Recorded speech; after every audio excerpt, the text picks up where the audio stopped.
I remember just like getting off the plane in France and just being like, oh my God, it's a cobblestone. There's cobblestones everywhere. Like these stones are older than my country.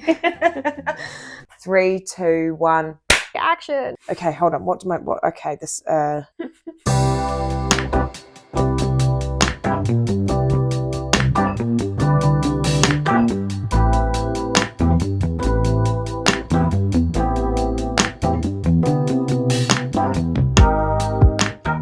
My name's Susannah. Oh God, I probably shouldn't do that with the microphone. I am from New Zealand. So I grew up on a sheep and beef farm in mid-Canterbury, which is in sort of the middle of the South Island of New Zealand. So we were about 20, 30 minutes drive from the nearest town. So pretty rural, which is why I sound like this. People would say I've got sort of a stronger accent than most in New Zealand. I grew up there and that was great. And then I moved to Christchurch and did boarding school there. And then I did university in Wellington. I went there and I did a law degree and a political science degree. And then after about 4 years, I just sort of had enough. I still had one more year to do. And I just really wanted to get out of the country. COVID did sort of leave New Zealand in quite a rut, I think. And I just remember around that time being quite trapped, or feeling quite trapped, just sort of, there was not a lot of sort of life in New Zealand and Wellington at the time. And yeah, I just applied to go and do this sort of exchange program at this university in Paris called Sciences Po. And I don't speak French, really. I was literally going to say, can you speak French? No, well, a little bit. Well, you try, you dabble. You say Sciences Po? Yeah, Sciences Po. That would be massively scrutinized if I started saying that around French people. But mainly, like, you just sort of, you make effort, and then when they realize you're not English, they like you a lot more. So they like New Zealanders. So a lot of French people are still kind of weird about English people. But then when they know you're from New Zealand, they're like, Nouvelle-Zélande is my dream. They love it.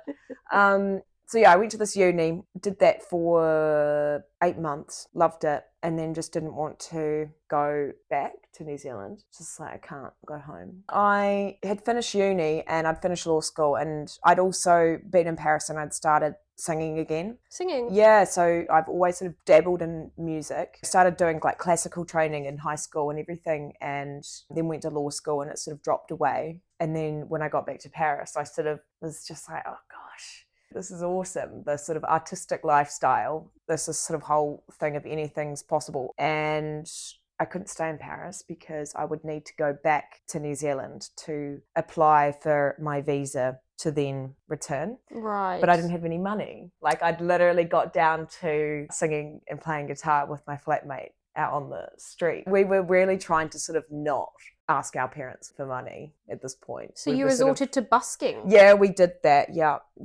She used to sit on the street. We used to just like buy a €2 bottle of wine. She used to just sit there and have my repertoire, and we just had found this tin and sat there and played for a couple of, that was great. It was really good in Paris, not good in London. But then, yeah, I literally just like bought a bus ticket that took me on the boat to London. Right. Applied for my visa here. I knew I can work here. And I also just wanted to see also what I could do a bit more with music.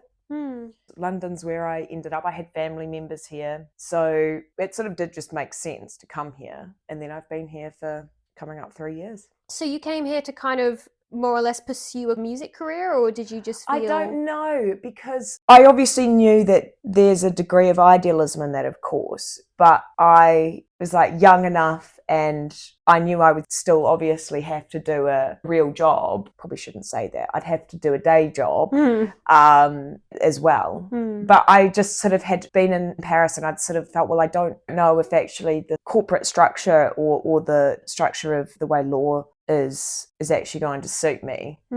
So, and I knew that going back to New Zealand, the idea of just having a job, working, saving, putting a deposit down for a house and then spending years and years paying off your mortgage, like that sort of thing sounds like torture for my brain. Right. London, if you are someone who does sort of live off a little bit of idealism, it's okay. Because people romanticize London quite a lot. Oh yeah, I didn't like it at all at the start. Oh really? No, I did not. I mean, the same thing happens with Paris. People romanticize Paris. I did. Even more. And then people end up having to like go and see therapists and stuff because they've been so absolutely devastated by the reality. But I remember just thinking, you know, it's so much better because it's real life. And there's so much more of it. There's just so much more of a spectrum of real life, and that's what's interesting. And then if you go about your business with a slightly artistic lens, you're just looking for romanticism and all of it in some way. And the exposure is what deepens you, and that's what makes things interesting. And I think without the exposure, things can just get a bit dull. Yeah, I mean, I don't know whether growing up on a sheep and beef farm is dull, but it's definitely different to London. Oh, yeah. They say that Kiwi land, why was I going to say that? You can They say that. They That say works. that in New Zealand there's more sheep than people. Oh, yeah. So the fact that you grew up on a sheep I'm and beef like, farm, I am sort of stereotypical Kiwi land. is that a thing? Is that woman. actually Oh, a thing to yes, say? Yeah, of course. The way I grew up resembles a lot of the sort of expectations or visualizations of what people have of New Zealand, like rural life, mountains, lakes, sheep, farming. Lord of the Rings. Lord of the Rings, all of that was involved in my upbringing in one way or another. Ever since I've left, people have just been asking me, why would you leave? Why would you come here? It's not boring. It's amazing. I'm the luckiest person ever, but you do not get exposure to real life. You're very isolated. You're very, very isolated. And even if you're in the cities in New Zealand, it can still feel isolating. And that's the thing, I haven't gone back. Even the idea of going back, it seems like a big deal. It sort of seemed like I made it 23 years and then I'd finally got out of New Zealand. And it's almost like, oh, it's too risky to go back. This is all just waffle thinking. But, you know, it did take literally 35 hours to get here. It's 2 days of travel, isn't it? I mean, it's like an immense journey. Yeah.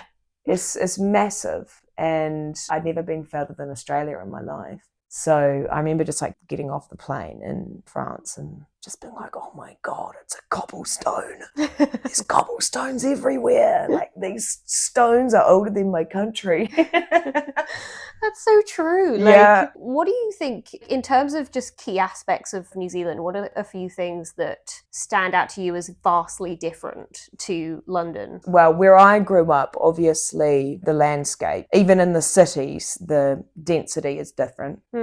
I have to be honest, there's not that much difference in terms of just lifestyle, the way humans go about their business in New Zealand compared to the way humans go about their business in the UK and in London. It's just on a way, way, way bigger scale. Actually, no.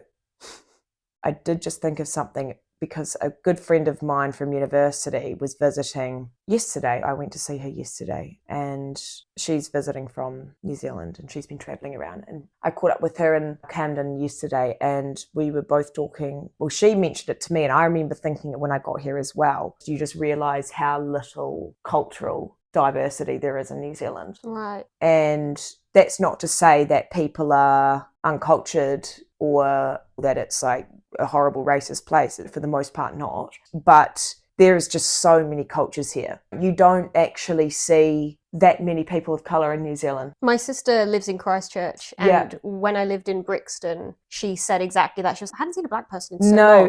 And I was like, oh, right. But that's the thing. I remember when I got here and I'm just travelling around in the train station, I just said, you know what, like there's actually just no majority in any category or whatever. There's just a huge eclectic mix of people. So that I would say is the biggest difference. And that's also sort of what I was meaning in terms of just the exposure, because with that comes different ways of life. And of course, when I was working in human rights law and I was dealing with a lot of people who'd been brought up in the social care system, right, who'd gone through terrible abuses in their social care homes. And there's no way if I'd not come into contact with that I would have had that kind of awareness of the ways of life that I just would never have arrived at learning about necessarily if I just stayed in New Zealand. Mm. There's more than double the amount of people living in London than there is in the entirety of New Zealand. Yeah. Which just means like the stories. I think it's also about survival. Lots more people are in sort of survival mode in London. I noticed in New Zealand, well, Christchurch particularly, I don't know about other places that I visited, but people would say hello to you when they walked people are up. chilling. Yeah, That's people not are a chilling. thing here, really. No. And that's the thing. My older sister always wanted to, she loved London. She loved the royal stuff, and I didn't. And she used to be really into it, and I just used to think it was like, yeah. And then she ended up coming here after me and hated it. She hated London? She didn't hate all of it. Right. But she just did not. The only reason for her to stay here was to challenge herself, to stay for a bit more than 6 months. She stayed for a year. She experienced culture shock, in a way. Okay. She found it stressful. She found rudeness was much more of a thing. She lives in Christchurch, and she would not at all be used to sort of like people getting grumpy at you when you, everyone goes through it when you first stand on that side of the escalator going up the tube station. Yeah, that tut that you hear. I realised the other day, oh gosh, I'm one of those people now. Mm. I cannot stand it when people stand on that side of the escalator. Yep, you don't get a lot of people who'd help you with your bags. No, you know? No. But then at the same time, there's good and bad people everywhere. But New Zealand is the kind of place for sure where you walk, everyone you walk, g'day, g'day, g'day, g'day. So lovely. I love that. You mentioned that you don't want to go back yet.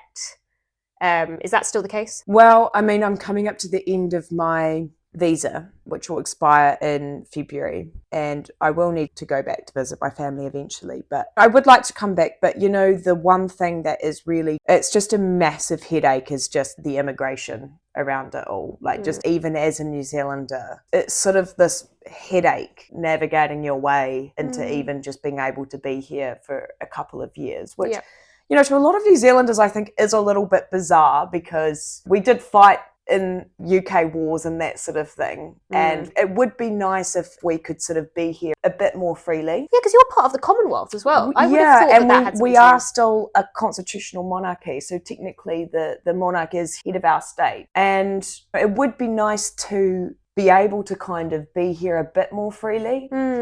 And not have to fork out so much money to be able to just come here for a couple of years. And obviously that goes towards the health system and everything, and that's a good system. This place is legend, and you are lucky. Like, you're lucky to be here. It is epic. Ah, it is epic. It's so epic. It's so epic. You're pretty good, actually. Thank you so much. Oh, I ruined it.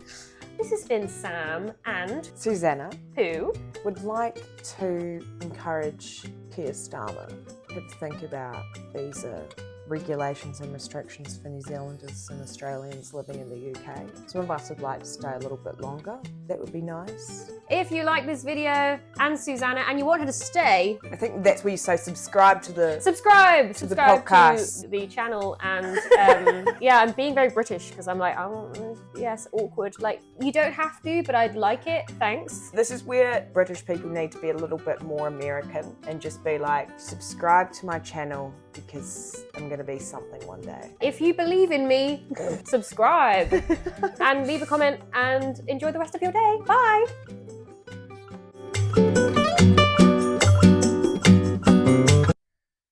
My ancestors fought in some wars. They were very good. And the Lord of the Rings was made there in New Zealand. So I don't really see why there's much to think about. Keir Starmer, show us the meaning of haste.